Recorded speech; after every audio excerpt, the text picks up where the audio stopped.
Rander Ugat canal road ઉપરથી hybrid ગાંજો વજન 236.310 ગ્રામ કિંમત ₹7,08,930ની મત્તાના માદક પદાર્થના જથ્થા સહિત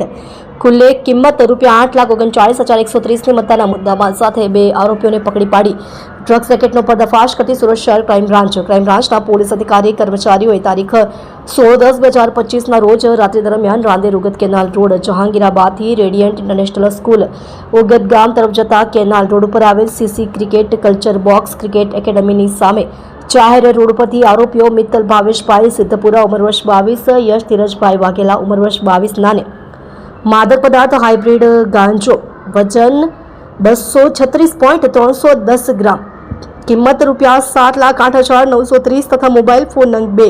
તથા સુઝુકી કંપનીની એક્સેસ મોપેડ નંગ 2 તથા પોકેટ સ્કેલ ડિજિટલ વજન કાંટો નંગ 1 સહિત કુલ કિંમત ₹8,39,130ની મત્તાના મુદ્દામાલ સાથે ઝડપી પાડવામાં આવેલ છે. પકડાયેલા આરોપીઓએ આ હાઇબ્રિડ ગાંજાનો જથ્થો યશરાજ ઉર્ફે રાજ રણજીતભાઈ રાઠોડ રહેવાસી કૃતિ રેસિડેન્સી સિંગણપોર સુરત નાની પાસેથી ખરીદ કરી સુરતમાં છૂટકમાં વેચાણ કરવા લાવેલ દરમિયાન પકડાઈ ગયેલ હોય જે બાબત નીચે મુજબનો NDPS એક્ટ હેઠળ રાંદેર પોલીસ સ્ટેશનમાં ગુનો રજીસ્ટર્ડ કરવામાં આવેલ છે. તમે જોઈ રહ્યા છો SD ન્યૂઝ ચેનલ ફેઝર શેખની સાથે.